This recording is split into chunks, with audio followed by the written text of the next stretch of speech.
Book start with Y है, जिसको Simon सिनेक ने लिखा है, जो एक British American author, motivational speaker और ऑर्गेनाइजेशन कंसल्टेंट भी हैं। उन्होंने अब तक 4 किताबें लिखी हैं। इसके साथ साथ वो the New York times, Washington post, wall street journal, fast company और बिजनेस वीक के लिए भी लिखते हैं। ये ऐसी दुनिया में विश्वास करते हैं जहां हर कोई अपना काम सही से पूरा कर रहा है और वो अपने वाई को जानते हैं और लगातार ऐसी चीजें कर रहे हैं जो उन्हें इंस्पायर करती हैं। सो इस वीडियो को डिटेल्स में समझने के लिए इस वीडियो को एंड तक देखें और इसको लाइक और इस चैनल को सब्सक्राइब करना ना भूलें। और फ्यूचर जब ट्विटर और फेसबुक कुछ भी नहीं था, तब क्यों 2.5 लाख से भी ज्यादा लोग मार्टिन ल्यूथर किंग जूनियर को सुनने के लिए लिंकन मेमोरियल वॉशिंगटन डीसी पहुंचे। आज कई टेक कंपनीज होने के बावजूद भी क्यों लोग एप्पल की महंगी प्रोडक्ट्स खरीदने के लिए कई घंटों तक लाइन में खड़े रहते हैं। इतने सारे पॉलिटिकल लीडर्स होने के बाद भी क्यों हम Mahatma Gandhi, Abraham Lincoln, Nelson Mandela और मार्टिन ल्यूथर किंग जूनियर को ही ज्यादा याद करते हैं। क्यों राइट ब्रदर्स ही सबसे पहले एरोप्लेन बना पाए, जबकि दूसरे और भी कई लोग फ्लाइंग मशीन बनाने में लगे हुए थे।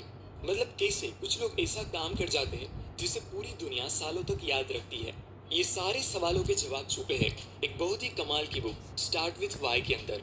और आज मैं इसी बुक में से मैंने सीखी सभी इंटरेस्टिंग बातों को आपके साथ डीपली शेयर करूंगा। आज स्कूल और कॉलेजेस में टीचर्स एंड प्रोफेसर्स स्टूडेंट को हजारों बार कहते हैं कि रीडिंग की हैबिट बिल्ड करो, लेकिन फिर भी आप में से ज्यादातर लोगों को बुक्स पढ़ने में कोई भी दिलचस्पी नहीं होती होगी। पर जब वही काम आपको कोई बिजनेसमैन या इन्फ्लुएंसर सजेस्ट करे तो उस काम को आप बहुत ही क्यूरियसली स्टार्ट कर देते हो। तो क्या कभी आपने नोटिस किया कि वो काम तो सेम ही था, लेकिन क्यों आपके टीचर्स सालों तक आपको कन्विंस करने के बाद भी आपको रीडिंग के लिए इंस्पायर नहीं कर पाए और किसी मेंटर ने सिर्फ एक ही दिन में आपको बुक्स के लिए इंस्पायर कर दिया?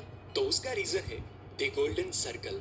आपके टीचर ने हर वक्त आपको यही बताया होगा कि क्या करना है, मतलब ये बुक रीड करो, वो रीड करो, एक्सेट्रा। कभी कभार आपको ये भी बताया होगा कि कैसे रीडिंग करना है, लेकिन उन्होंने कभी आपको ये नहीं बताया होगा कि रीडिंग करना क्यों है। यानी कि आपके टीचर बोर्ड से शुरुआत करके आउटसाइड से इनसाइड कम्युनिकेट करते थे, जबकि वो मेंटर वाई से स्टार्ट करके इनसाइड से आउटसाइड कम्युनिकेट करते हैं। वो कहते हैं कि क्या तुम अपनी एक पावरफुल इमेज क्रिएट करना चाहते हो, क्या तुम कुछ ऐसी टेक्निक्स जानना चाहते हो जिससे लोग तुम्हारी बातों को ध्यान से सुने और तुम्हें नोटिस करें, तो लिल लाउंडिस की book how to talk to anyone read करो, जिसमें तुम्हारे ये सारे सवालों के जवाब आसानी से मिल जाएंगे। इस गोल्डन सर्कल का यूज करके किए हुए उनके इनसाइड टू आउटसाइड कम्युनिकेशन से आप इंस्पायर होकर क्यूरियसली रीडिंग स्टार्ट करते हो। दुनिया के जितने भी इन्फ्लुएंसर लीडर्स और मोस्ट ट्रस्टेड ब्रांड्स हैं, वो सब इसी सेम पैटर्न को ही फॉलो करते हैं कि पहले वाई से शुरुआत करके अंदर से बाहर कम्युनिकेट करना। जब 1903 में राइट ब्रदर्स दुनिया की पहली उड़ने वाली मशीन बना रहे थे, उसी टाइम सैमुअल लैंगली, जिसका नाम भी आप में से बहुत कम लोगों ने सुना होगा, वो भी कुछ ऐसी ही मशीन बनाने की कोशिश कर रहे थे, जिसके पास उस टाइम पे वो सब कुछ था जो किसी भी इन्वेंशन के लिए जरूरी होता है, जैसे एजुकेशन, एक्सपीरियंस, अच्छी टीम, गवर्नमेंट का सपोर्ट और बहुत कुछ। और दूसरी तरफ राइट ब्रदर्स के पास इनमें से कुछ भी नहीं था, फिर भी वो दुनिया का पहला प्लेन बनाने में सफल रहे, क्योंकि उनके पास एक ऐसी चीज थी जो सैमुअल और उनकी टीम के पास नहीं थी। वो था एक स्ट्रॉन्ग वाई। राइट ब्रदर्स का वाई बहुत ही क्लियर था कि वो एक ऐसी मशीन बनाना चाहते थे जो हवा में उड़ सके। दूसरी तरफ सैमुअल का उद्देश्य सिर्फ फेमस होना और पैसे कमाना था, जिस वजह से उनके पास इतने रिसोर्सेस होते हुए भी वो प्लेन को पहले नहीं बना पाए। और उनके उस उद्देश्य का पता इस बात से चलता है कि जैसे ही राइट ब्रदर्स ने अपना प्लेन बनाया, सैमुअल ने अपना प्रोजेक्ट उसी टाइम क्विट कर दिया, क्योंकि अब वो पहले व्यक्ति नहीं रहे जिनका पूरी दुनिया में नाम होता। लेकिन सोचिए, अगर सैमुअल का उद्देश्य सच में एक प्लेन बनाना होता तो क्या वो क्विट करते? शायद नहीं। वो राइट ब्रदर्स के साथ मिलकर उस टेक्नोलॉजी को और ज्यादा इम्प्रूव करते। राइट ब्रदर्स ये दिल से बिलीव करते थे कि अगर वो प्लेन बना लेंगे तो ये चीज इंसानों के लिए बहुत फायदेमंद साबित होगी, जो ट्रांसपोर्टेशन को पूरी तरह से बदल के रख देगी। और इसी स्ट्रॉन्ग वाई की वजह से ही ये दो भाई कई मुश्किलों का सामना करके भी दुनिया का पहला प्लेन बना पाए। कई लोगों को लगता होगा कि स्टारबक्स उनके वोट यानी कि कॉफी की वजह से पॉपुलर है। कुछ ये मानते होंगे कि वो हाउ यानी कि उनके स्टोर की लोकेशन और सर्विस की वजह से फेमस है। लेकिन पूरी दुनिया में 30,000 से भी ज्यादा स्टोर वाले स्टारबक्स के ग्लोबलाइजेशन का रीजन उनका वाई है। स्टारबक्स लोगों के लिए घर और ऑफिस से अलग एक ऐसी थर्ड स्पेस क्रिएट करना चाहते थे जहां लोग आराम से अपने दोस्तों के साथ बैठकर बातें कर सके, बुक्स पढ़ सके और रिलैक्स हो सके। और इसी स्ट्रॉन्ग एंड इनविजिबल वाई की वजह से ही लोग उनको इतना पसंद करते हैं। आज सब लोगों को पता होता है कि वो क्या काम करते हैं। कुछ लोगों को ये भी पता होता है कि वो कैसे काम करते हैं, लेकिन बहुत ही कम लोगों को पता होगा कि वो जो काम करते हैं वो क्यों करते हैं। कुछ ऐसा ही किसी भी ऑर्गेनाइजेशन में होता है जिसमें सबसे ज्यादा लोग, जो स्टाफ होता है, उसे सिर्फ इतना ही पता होता है कि अब क्या करना है, कौन सा टास्क पूरा करना है, एटसेट्रा। फिर थोड़े से लोग होते हैं जिसे मैनेजर्स कहते हैं, जिससे पता होता है कि इस काम को कैसे करना है। पर जो सबसे ऊपर एक या दो लोग होते हैं, जिसे फाउंडर्स या सीईओ कहते हैं, उनको पता होता है कि ये काम क्यों करना है। इसलिए बहुत कम नंबर होने के बावजूद भी उनकी वैल्यू किसी भी ऑर्गेनाइजेशन में सबसे ज्यादा होती है। अगर स्टाफ चेंज हो तो ऑर्गेनाइजेशन को कोई खास फर्क नहीं पड़ता। अगर मैनेजर्स चेंज हो तो उनको थोड़ा सा फर्क पड़ेगा, लेकिन अगर सीईओ चेंज होते हैं तो ऑर्गेनाइजेशन की पूरी नेचर बदल जाती है। क्या कभी आपने सोचा है कि कैसे नाइकी बिना अपनी प्रोडक्ट दिखाए भी ऐसे एडवर्टाइज करती है जो उनको मिलियंस ऑफ डॉलर अर्न करके देती है। नाइकी दुनिया की वो कंपनीज में से एक है जिसकी world class selling technique Steve jobs को भी काफी पसंद थी। आज बहुत सारी कंपनीज वोडका यूज करके अपनी प्रोडक्ट बेचती है, जिसे फीचर सेलिंग कहा जाता है। ये उस तरह की सेलिंग होती है जिसमें आप अपनी प्रोडक्ट के स्पेसिफिकेशन के बारे में बात करते हो, जैसे ये स्मार्टफोन में इतनी बड़ी बैटरी है, इतने मेगापिक्सल्स का कैमरा है, एटसेट्रा। इस तरह की सेलिंग काफी बोरिंग और वीक होती है। कुछ कंपनीज होती है जो हाउ का यूज करके अपनी प्रोडक्ट बेचती है, जिसे बेनिफिट सेलिंग कहा जाता है। ये थोड़ी अच्छी सेलिंग होती है क्योंकि ये रिलेट करती है आपके कस्टमर्स को कि ये चेयर बहुत ही आरामदायक है जो आपके पोस्चर को मेंटेन करेगी, ऐसा कुछ। पर नाइकी और एप्पल जैसी बहुत ही रेयर कंपनीज है जो वाई का यूज करके अपनी प्रोडक्ट बेचती है, जिसे कोर सेलिंग कहा जाता है। इस तरह की सेलिंग सबसे पावरफुल सेलिंग मानी जाती है। इसमें आप सिर्फ प्रोडक्ट नहीं पर अपनी कोर वैल्यूज और बिलीफ्स बेचते हो, जिसके लिए आपकी कंपनी स्टैंड करती है। ये उसके बारे में है कि लोग आपको किस तरह से देखते हैं। यही रीजन है कि नाइकी और एप्पल जैसी ब्रांड अपनी वैल्यूज के दम पर बिना अपनी प्रोडक्ट दिखाए भी पावरफुल एडवर्टाइज कर सकती है। अब मैं आपको वो एग्जैक्ट बायोलॉजिकल रीजन बताता हूँ कि क्यों लोग वोट और हाउ यानी कि आपके आउटसाइड टू इनसाइड कम्युनिकेशन से इंस्पायर नहीं होते, पर वाई यानी कि इनसाइड से आउटसाइड कम्युनिकेशन से इंस्टेंटली इंस्पायर हो जाते हैं। अगर आप ह्यूमन ब्रेन के क्रॉस सेक्शन को देखो तो वो 3 हिस्सों में डिवाइडेड है, जो रिलेट करता है गोल्डन सर्कल से। आपका सबसे बाहर का ब्रेन नियो कॉर्टेक्स रिलेट करता है वोट लेवल को, जो रिस्पॉन्सिबल है कैलकुलेशन और भाषा को समझने के लिए। और दिमाग के अंदर के 2 हिस्से मिलकर बनाते हैं आपका लिम्बिक ब्रेन, जिसे भाषा समझ में नहीं आती क्योंकि ब्रेन का वो हिस्सा आपकी गट फीलिंग्स और डिसीजन को कंट्रोल करता है। इसलिए जब भी कोई बाहर से अंदर कम्युनिकेट करता है तब आपको फैक्ट्स एंड फिगर्स तो समझ में आ जाते हैं, लेकिन वो आपको डिसीजन लेने के लिए इंस्पायर नहीं कर पाते। पर जब कोई वाई का यूज करके अंदर से बाहर कम्युनिकेट करता है तब वो डायरेक्टली आपके डिसीजन को कंट्रोल करने वाले लिम्बिक ब्रेन को एक्टिवेट करता है, जिससे आप एक्शन लेने के लिए इंस्पायर होते हो। फिर हाउ और वोट आपके उस डिसीजन के सपोर्टर बन जाते हैं कि आपने लिया डिसीजन बिल्कुल सही है। न्यूरो साइंटिस्ट रिचर्ड रेस्टक कहते हैं कि फैक्ट्स एंड फिगर्स के आधार पर लिए गए डिसीजन ज्यादातर लोअर क्वालिटी के और कंफ्यूजिंग होते हैं, पर गट डिसीजन फास्ट, हायर क्वालिटी के और हमेशा सही होते हैं।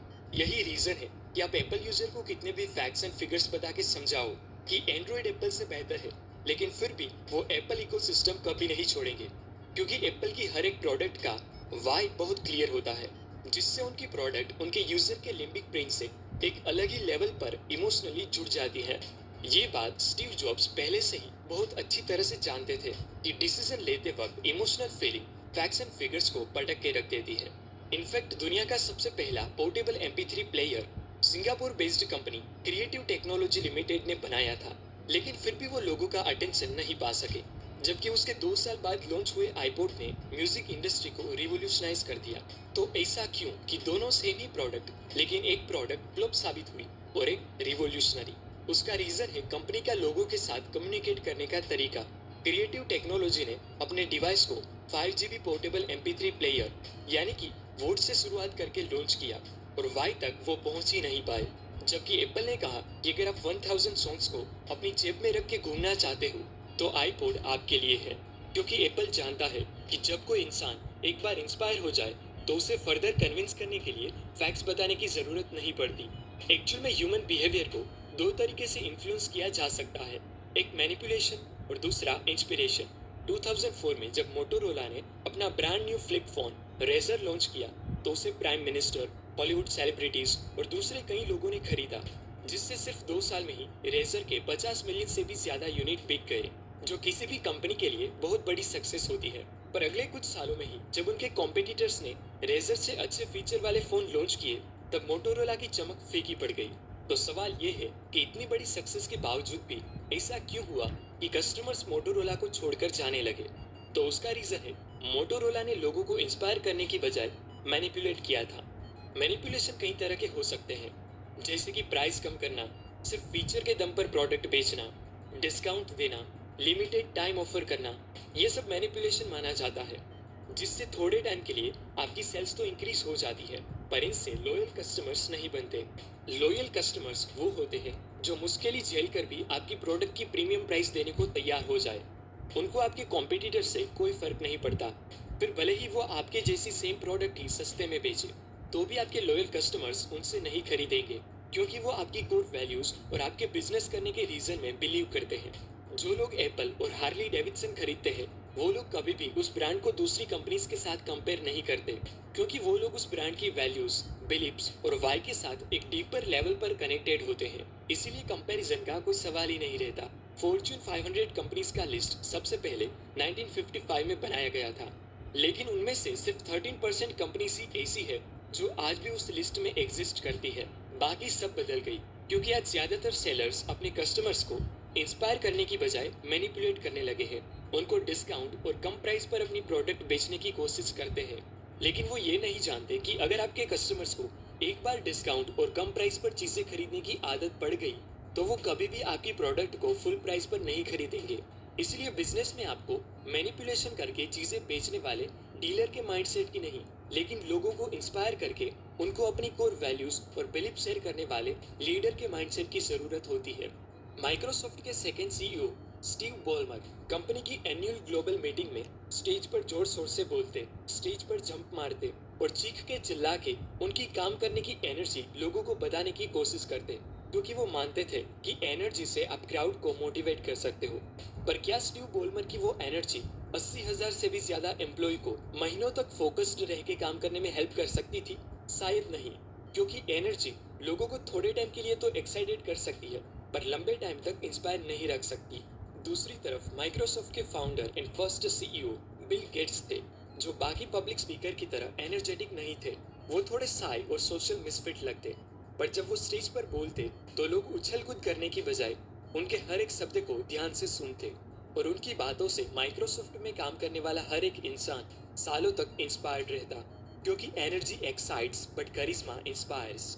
यही रीजन था कि 1963 में 2.5 लाख से भी ज्यादा लोग लिंकन मेमोरियल वॉशिंगटन डीसी पहुंचे, जहां पर मार्टिन ल्यूथर किंग जूनियर ने I have a dream speech दी, जो आज भी दुनिया की फेमस स्पीचेस में से एक मानी जाती है। दुनिया के जितने भी ग्रेट लीडर्स हैं, वो आपको कैरिस्मेटिक लगेंगे, क्योंकि उनका वाई बहुत ही क्लियर होता है, जो उनके हर एक मुंह में दिखता है। अगर आप गौर से देखो तो एप्पल की एड में आपको ग्रुप्स उनकी प्रोडक्ट यूज करते कभी नहीं दिखाई देंगे, क्योंकि एप्पल स्टैंड्स फॉर इंडिविजुअल, जो उनकी टैग लाइन थिंक डिफरेंट को प्रमोट करता है। अब साइमन साइनेक की बुक स्टार्ट विथ वाई में से मैंने सीखी सभी बातों की स्क्रीनशॉट समरी बताऊं तो, फर्स्ट, वोट, हाउ और वाई के कॉम्बिनेशन से गोल्डन सर्कल बनता है। अगर आप चाहते हो कि लोग आपके काम से इंस्पायर हो और आपकी बातों को नोटिस करें, तो हमेशा वाई से स्टार्ट करके इनसाइड से आउटसाइड कम्युनिकेट करें, क्योंकि इंसानों में जो ब्रेन डिसीजंस और इमोशंस को कंट्रोल करता है, वो limbic brain facts and figures से नहीं, पर वाई यानी कि आपकी core values and belief system से एक्टिवेट होता है। सेकेंड, मैनिपुलेशन करके आप थोड़े टाइम के लिए फेमस हो सकते हो, पर उनसे लॉयल्टी नहीं बनती। इसीलिए लोगों को मैनिपुलेट करने की बजाय उन्हें इंस्पायर करें, क्योंकि जब कोई इंसान इंस्पायर हो जाए तो उसे फर्दर कन्विंस करने के लिए फैक्ट्स बताने की जरूरत नहीं पड़ती। And third is, energy excites but charisma inspires. मैं चाहता हूँ कि आप इस बुक के प्रिंसिपल्स को